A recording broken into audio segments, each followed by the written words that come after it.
out on education. No, I didn't miss out.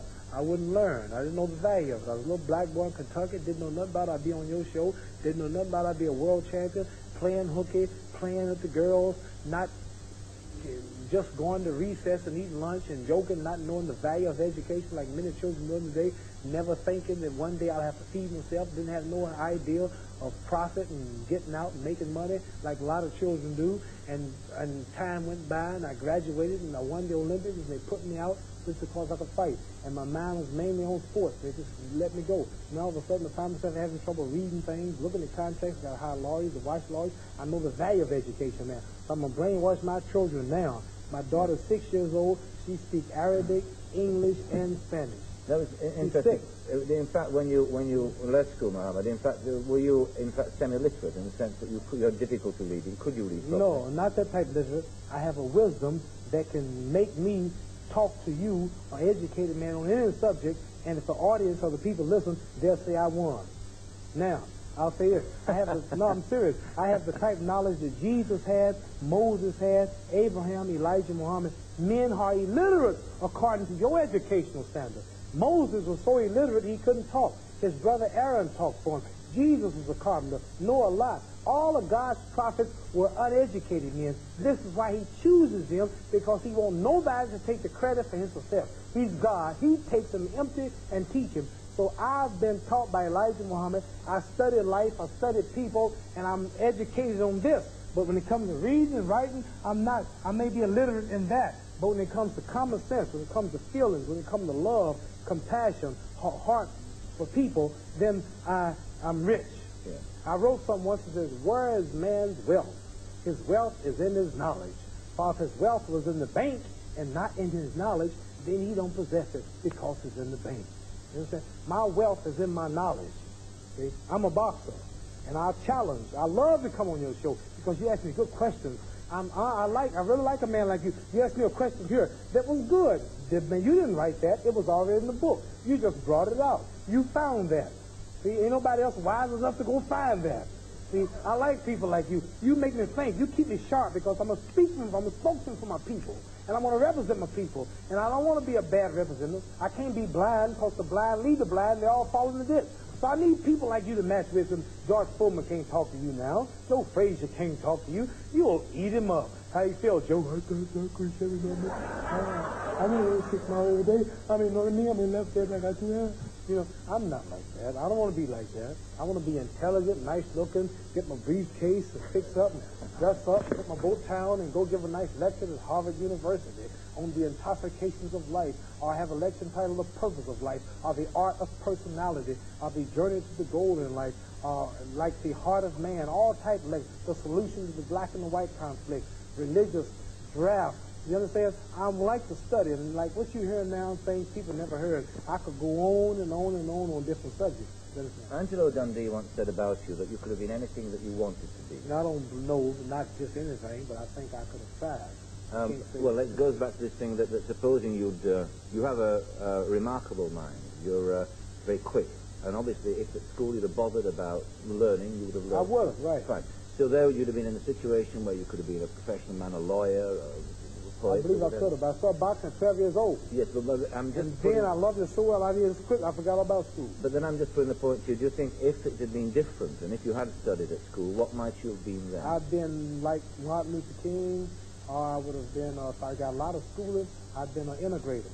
I wouldn't be a rebel, what you call it. I wouldn't be speaking for the minority group. I wouldn't be speaking my people. If I got really educated, I had more of a white mind. You real educated people, it's hard to convert them to taking a stand. Real educated people, it's hard to change their minds to give up wealth.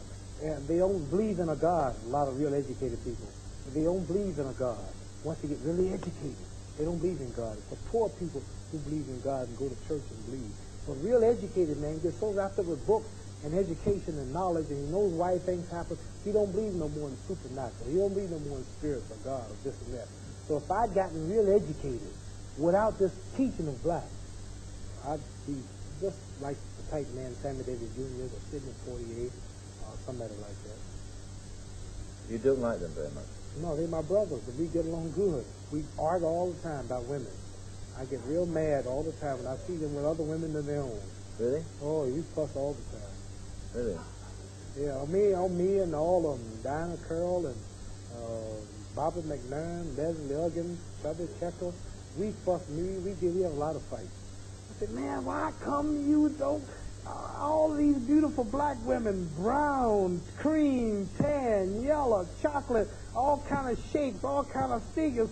After you get rich, why don't you come to the ghettos? Why don't you come see your people? Why are you always in the Waldorf Astoria Hotel or the Americana? All you girls are blonde and brunette. Why you don't promote your people? We are down. We're catching hell. You one or two brothers are out of the mud. Why don't you represent your people?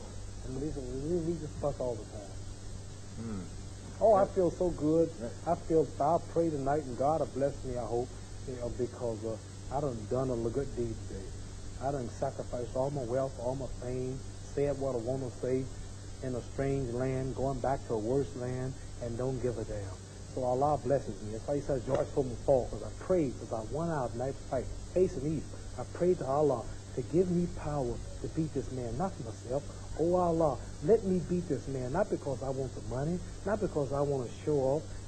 We got people in the mud. They're scuffling. They're striving to be free. If I'm the heavyweight champion, I'll go on television. I can look at people like Sidney Poitier, all the black movie stars, all the black sailors who are kissing everybody's rights behind. I can stand up and say, you can be free. You can be black. Look at me. I'm the heavyweight champion. Can't nobody stop me. Please, God, let me whoop this man for me. I'm representing Elijah Muhammad, who's your messenger in America, teaching our people freedom. Let me represent him. God, you want your man successful, Elijah Muhammad. You want your people to be free. I'm one of them, and I'm fighting in your name. And after the fight, I said, praise be to Allah. Thank Allah, because Allah made me successful. See, so when I go in the ring, everything I do is to fight, see. What happened to Allah when, in fact, you lost? Well, what happened to me, not what happened to Allah. You prayed, presumably, before No, yeah, fights. I prayed, but I prayed only the day before the fight, not every day, Yes. like a month or two before. I didn't live like I should. I was nightclubbing. I was around people I shouldn't be around. I took it for granted, and I was clowning in the ring, and I didn't do as I should do. I didn't train as I should do. Everybody know what in shape to sack a Norton fight. See, I was at a nightclub with Howard Cosell out all night before the fight. The press even wrote about how I wasn't living clean. That's when Norton broke my jaw. When I fought Joe Frazier, I was in Miami Beach joking and playing and not being serious, and we shouldn't play. I know why I lost those two fights. Where was I whooped him the second time, didn't I? No, you didn't. And in one Time magazine, there was a wise crack. Where was God? See, he just said, he had just asked me, where was God during the Frazier fight? Like God wasn't there. I didn't at all. You said, where was Allah? Go get the film and play it back. If you say that Allah won you the fight, how come you lost the fight? You prayed the same way. You didn't say that. I did you say said that. now because I straightened you out. You're slick. You're slick. You're a wise man. You played here. You straightened it out now. But first, where was God during your second? If I didn't say nothing, you would have left it at that. I asked you a question and you answered it. There's no need to ask me the question back again, or ask yourself the question back again. Listen, why didn't you ever go...